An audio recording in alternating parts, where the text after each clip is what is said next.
Hola, ¿qué tal? Planetario Sayab les da la más cordial bienvenida a esta nueva cápsula de Conociendo nuestro universo. En esta ocasión vamos a hablar de la luz y lo que ésta nos dice, o sea, la información que podemos obtener de ella. Y es que la astronomía enfrenta una dificultad que otras ciencias no comparten. No podemos tomar mediciones o muestras directas de los objetos de nuestro estudio, o es realmente rara la ocasión en que lo podemos hacer. Estamos entonces limitados a mirar de lejitos, a ser como voyeristas que están tratando de sacar toda la información posible con la luz que nos llega de los cuerpos celestes. La luz, sus propiedades, cómo se comporta, son el objeto de estudio de una rama de la física que se conoce como óptica. La óptica y el estudio de los instrumentos ópticos se podría decir que se remonta a los tiempos del antiguo Egipto y Mesopotamia. Aquí en la imagen estamos viendo uno de los más antiguos lentes que se conoce. Se conoce como lente de Nimrod. Data del 750-710 a.C. Actualmente está en exhibición en el Museo Británico en Londres y es un pedacito de cristal que fue tallado y produce una cierta magnificación. Es como una lupa primitiva. Se desconoce cuál fue su uso real. Se aventura a especular que pudo ser usado para encender cierto tipo de fuego o llama usando únicamente la luz del sol. También pudo haber sido usado como lupa o pudo haber sido simple y sencillamente un adorno. El estudio sistemático, formal por así decirlo, de la óptica, de la luz, comienza hacia 1600. Hay toda una gama de personajes que se dedican a hacer estudios en óptica, pero podemos destacar, por ejemplo, a Christian Huygens, Isaac Newton. Aquí la óptica era algo más bien geométrico. Se consideraba que la luz se viajaba como una línea, como un haz, totalmente en línea recta, lo cual no es erróneo, o sea, para muchos casos se puede aplicar. Y el estudio consistía en saber qué trayectoria tendrían estos haces de luz al atravesar lentes, al reflejarse en espejos, al atravesar prismas, al cambiar de medio, al pasar del agua al aceite, etc. Aquí, una de las aportaciones que hizo Sir Isaac Newton fue demostrar que era la luz natural la que se podía dividir en un espectro de colores o en el espectro de los arcoíris. No es que él haya sido el primero que observó la luz a través de un prisma, pero previo a Newton se pensaba que el prisma le hacía algo a la luz, o sea que algún fenómeno estaba pasando dentro del prisma de manera que la luz blanca era transformada a luz de colores. Newton demuestra que no. El prisma lo único que hace es dividir la luz en este espectro, pero que es un fenómeno inherente de la misma. Ya el estudio de la luz, su concepción como radiación electromagnética o como partícula, comienza a darse hacia 1800.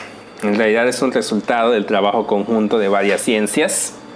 La química, que se empieza a desarrollar, la mecánica cuántica, la física cuántica.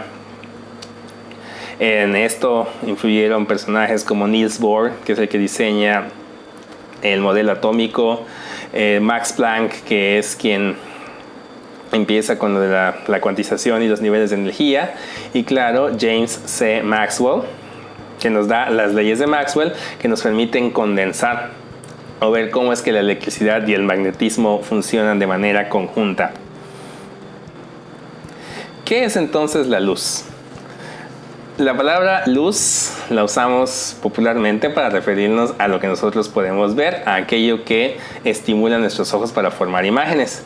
Pero en realidad se puede extender a que la luz es radiación electromagnética que se propaga de manera ondulatoria, o sea, como una onda que está arrastrando consigo dos campos, uno eléctrico y uno magnético. Esta onda, pues, la podemos describir usando características como principalmente la longitud de onda, o sea, cuál es la distancia que hay de separación entre el pico de una cresta y el siguiente, el inmediatamente siguiente. También tiene la frecuencia, que es qué tan rápido o qué tan frecuentemente, valga la redundancia, yo puedo percibir estos máximos de valor, estos máximos de la onda. Y claro, la onda arrastra consigo energía. La relación entre la longitud de onda, la frecuencia y la energía es que mientras más larga sea la longitud de onda, su frecuencia va a ser menor y también su energía va a ser menor. A longitudes de onda más cortas, la frecuencia es mayor y la energía también aumenta. Las ondas electromagnéticas de la luz se pueden propagar en el vacío, o sea, no es como el sonido o el oleaje que producimos en el mar, que necesita un medio para desplazarse. No, la luz se propaga solita. Y sabemos también que su velocidad es el límite de velocidad en el universo. Esta está medida en 299.792.458 metros sobre segundo. Es una constante de la física que se considera no solo universal, sino también exacta. No tiene márgenes de error. Otra manera de ver a la luz es pensar en ella como una partícula o como un tren de partículas. Podemos hacer la analogía de que son pequeñas pelotitas que nosotros llamamos fotones. Esta palabra se deriva del griego fotos, que literalmente significa luz. La imagen que están viendo en pantalla es una imagen que se hizo bastante famosa. Fue tomada con una técnica de fotografía muy especializada, cámaras sumamente rápidas, y es el haz de un láser rebotando o reflejándose sobre un espejo. En vez de ver un haz continuo o una onda continua, vemos este fotón o este paquetito de luz a medida que viaja. Los fotones están cuantizados, o sea, tienen una energía muy específica. Ya mencionamos que esta es inversa a la longitud de onda. Los fotones carecen de masa, no tienen esa propiedad de los cuerpos que les da peso, aunque bueno, la masa en realidad físicamente es que tanto te resistes a cambiar tu movimiento, pero dejémoslo en que no tienen eso que les da peso, no tienen masa. Lo curioso es que a pesar de no tener masa, son influenciados por los campos gravitacionales. O sea, se curvan, se desvían cuando pasan cerca de objetos muy masivos, y pues sabemos que no pueden salir de los agujeros negros.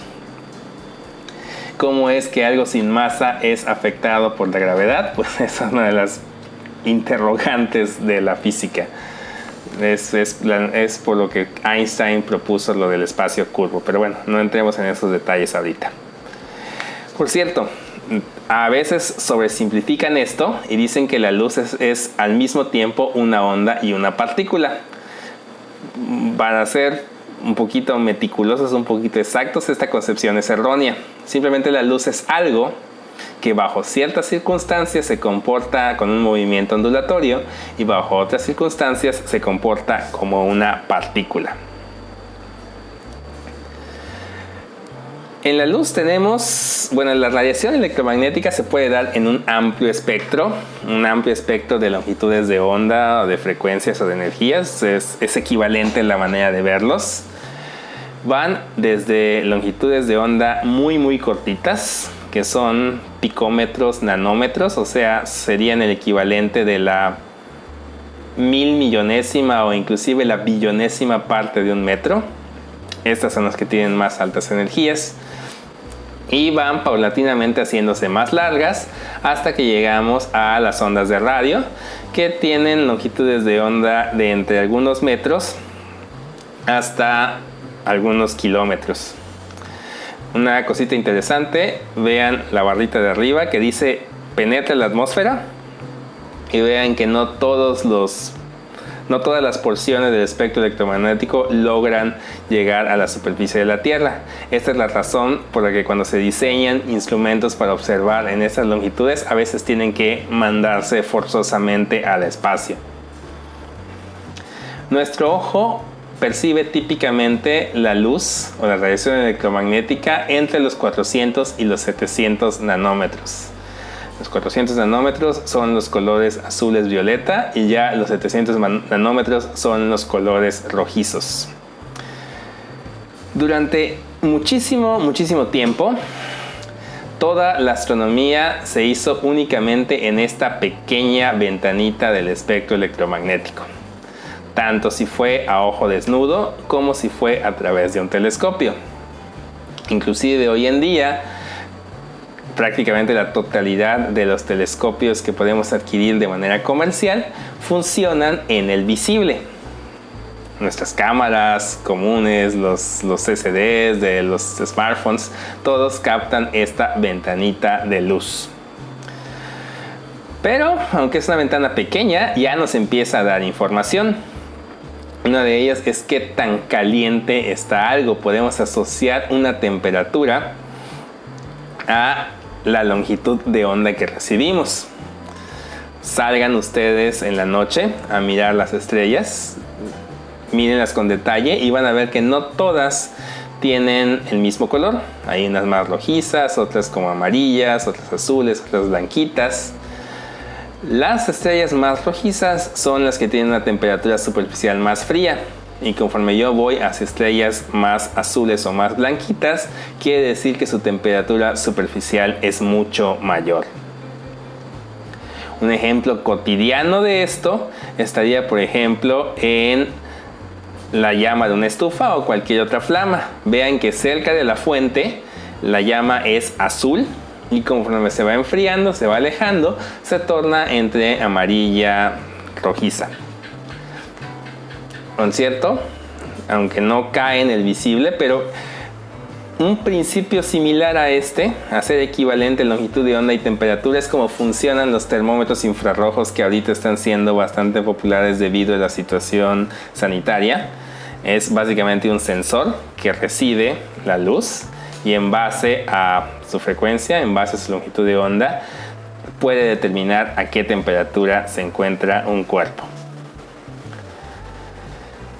Afortunadamente se le puede sacar todavía más jugo a la luz visible, y esto se logró gracias a que se descubrió los espectros.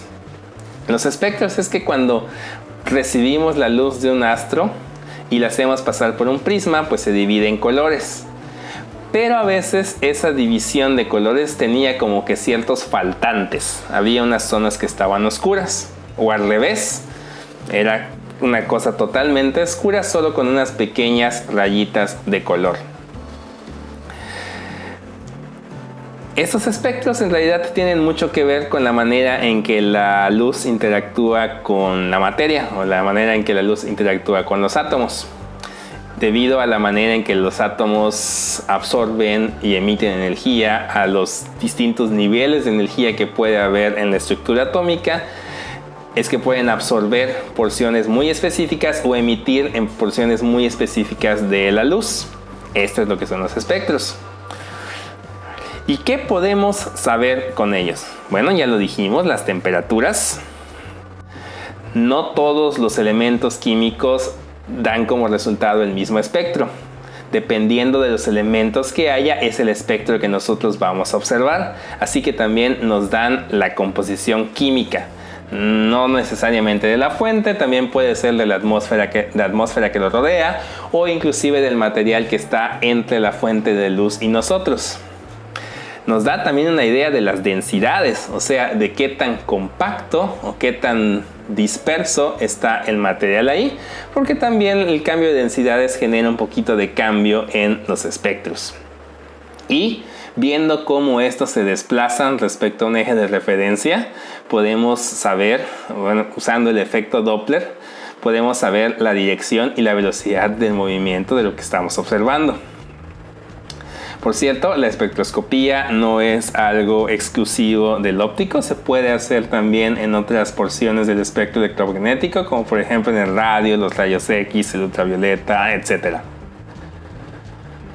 Para ello, pues, se usan espectrógrafos, que es un arreglo de prismas y lentes. Nada más esto es para mostrarles cómo ha ido evolucionando. Al principio era básicamente que alguien miraba a través de un espectrógrafo y dibujaba lo que veía. Estaba muy sujeto a la interpretación del observador.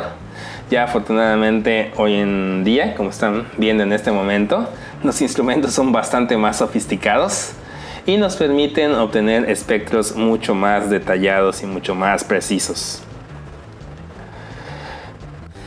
Allá arriba en el universo pues están pasando una gran diversidad de fenómenos y cada fenómeno emite en una o en varias porciones del espectro electromagnético. La cosa es que mientras más de este espectro cubramos, pues mayor es la información que vamos a poder obtener de los objetos o de los fenómenos que están pasando. Por cierto, antes de describir qué es lo que podemos ver en cada parte del espectro, nada más hacer una aclaración.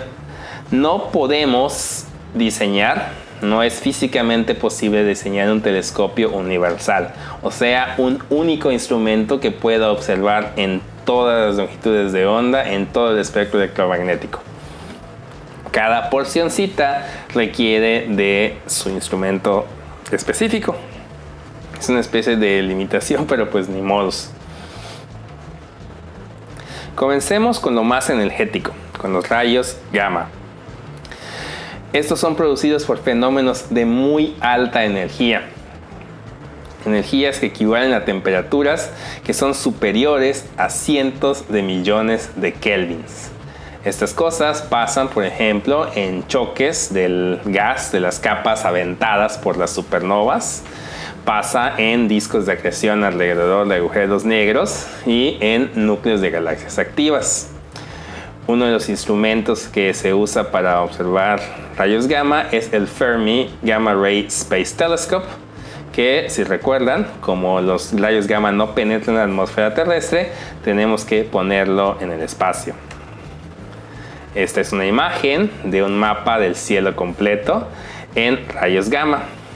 ¿A qué corresponde o qué es lo que está generando cada puntito? Pues no es una única cosa, hay una diversidad de fenómenos ahí pasando. Seguimos con los rayos X. Estos nos van a permitir ver gas caliente. Gas que típicamente está con temperaturas entre millones y unos pocos cientos millones de kelvins.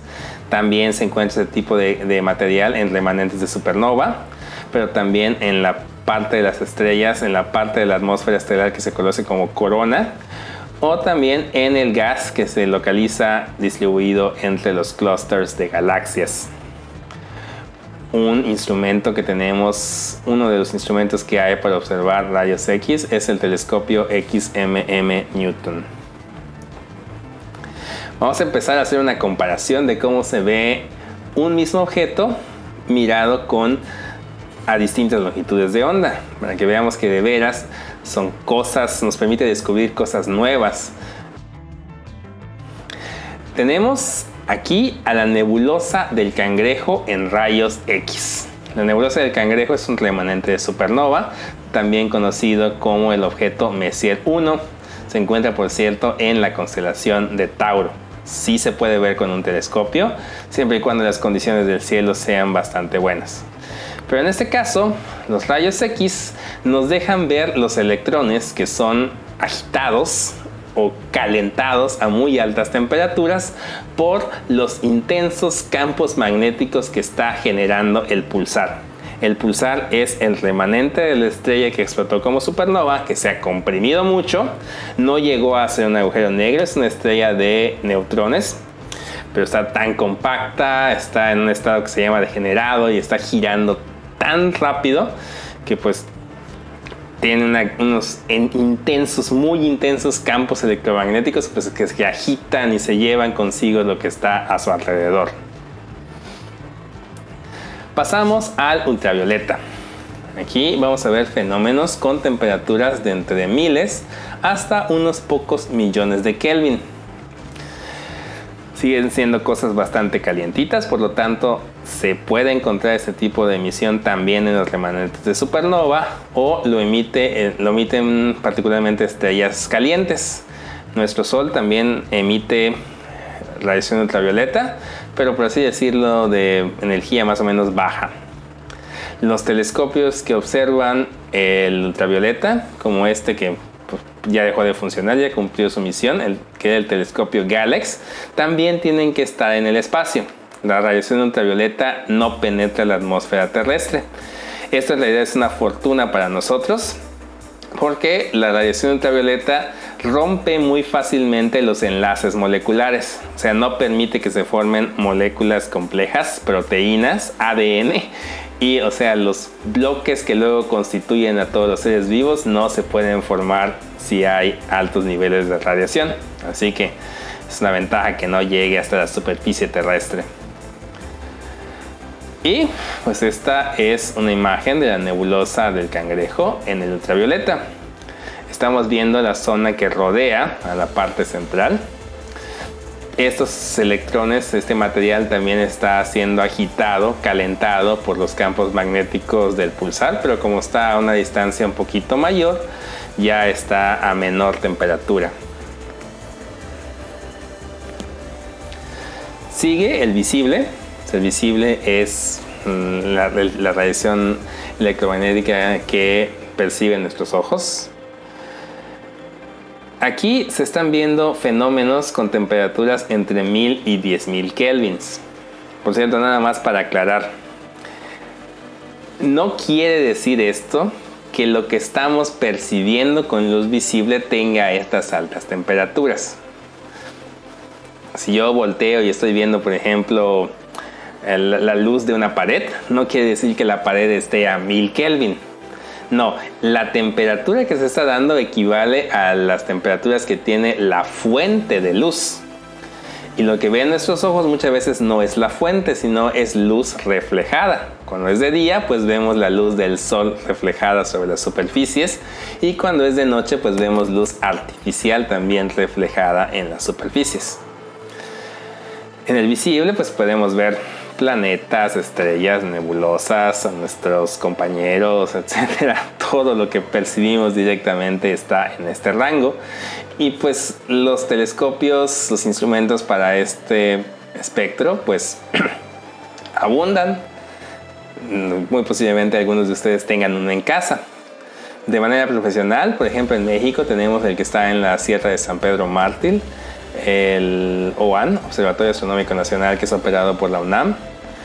Otro gran telescopio muy usado sería, por ejemplo, el Gran Telescopio Canarias en España, y uno que está en Chile y es operado por la Agencia Espacial Europea, que es el Very Large Telescope, uno de los mayores telescopios terrestres que hay. Y claro, es bastante conocido el que está en el espacio, el Hubble Space Telescope. Esta es la nebulosa del Cangrejo en el visible. La emisión de color azulada es de electrones que están moviéndose a lo largo de las líneas de campo magnético, y los filamentos y como la envoltura de color naranja rojizo son las capas superiores de la estrella que fueron arrojadas, así que es prácticamente emisión de hidrógeno lo que estamos viendo. Seguimos con el infrarrojo. El infrarrojo nos permite ver fenómenos con temperaturas entre 10 y unos 1000 kelvins. Aquí ya como dato, la temperatura promedio del ser humano es de 310 Kelvin. Por eso nuestros cuerpos y los de muchos otros seres vivos se puede ver cuando tenemos un instrumento en infrarrojo. Astronómicamente nos permite observar gas frío. Y bueno, también tiene otras ventajas, como es una longitud de onda que puede atravesar regiones más densas, nos permite mirar a través de nubes moleculares. Un telescopio diseñado para estudiar el cielo en infrarrojo es el Spitzer Space Telescope, por ejemplo. Y aquí está la nebulosa del Cangrejo en infrarrojo. Vemos una nube de electroncitos agitados y también se pueden observar algunos filamentos de hidrógeno. Finalmente vamos llegando a la porción del espectro en radio. Aquí vemos fenómenos que tienen temperaturas menores a 1 Kelvin, típicamente emisión que está siendo generada por electrones acelerados a lo largo de campos magnéticos. Aquí tenemos uno de los instrumentos más famosos, y es famoso porque inclusive ha salido en varias películas, y también de los más productivos, de los más utilizados para observar el cielo en radio, que es el Kerr-Jansky Very Large Array. Está ubicado en Nuevo México, en Estados Unidos. Y la de la derecha en realidad es un poquito de vanidad, es su servidor en un viaje que hizo a visitar, a conocer ese telescopio. Por cierto, ya también para terminar de presumirles, mi tesis fue hecha con observaciones realizadas con ese instrumento. Y esta es la nebulosa del Cangrejo precisamente en radio. Vean que destaca el pulsar, o sea, la estrellita central es muy claro en esta imagen. Eso, pues, como ya mencionamos, está produciendo un gigantesco campo electromagnético. Y lo que está alrededor, pues, son los electrones que están moviéndose en espiral a lo largo de las líneas de este campo. Y pues, si lo ponemos todo de manera conjunta, podemos ver todas las estructuras de la nebulosa del Cangrejo. Esto es por lo que es importante estudiar el cielo y los astros en todas las longitudes de onda que nos sea posible. Insisto, vamos a ver cosas, fenómenos, estructuras distintas, y entonces nos puede dar una idea mucho más completa, mucho más acertada de todos los fenómenos que están pasando en el universo. Ya nada más para terminar, o sea, no es la galaxia del Cangrejo, no es el único objeto para el que se ha hecho este tipo de observación. Aquí les dejo otro ejemplo, por ejemplo, la galaxia del Remolino en radio, infrarrojo, óptico, ultravioleta, rayos X. Y pues también aquí nuestra propia Vía Láctea en una imagen a distintas longitudes de onda. Esperamos que hayan disfrutado mucho de este clip, que les haya resultado interesante. Recuerden que pueden hacer llegar sus comentarios, sus dudas, inclusive sus sugerencias, platicarnos de qué tema les gustaría escuchar. Y lo pueden hacer llegar a nuestras redes sociales. Por el momento, pues, nuevamente les agradecemos su atención. Les deseamos que, si la meteorología nos lo permite, sigan disfrutando de sus noches de observación. Hasta pronto.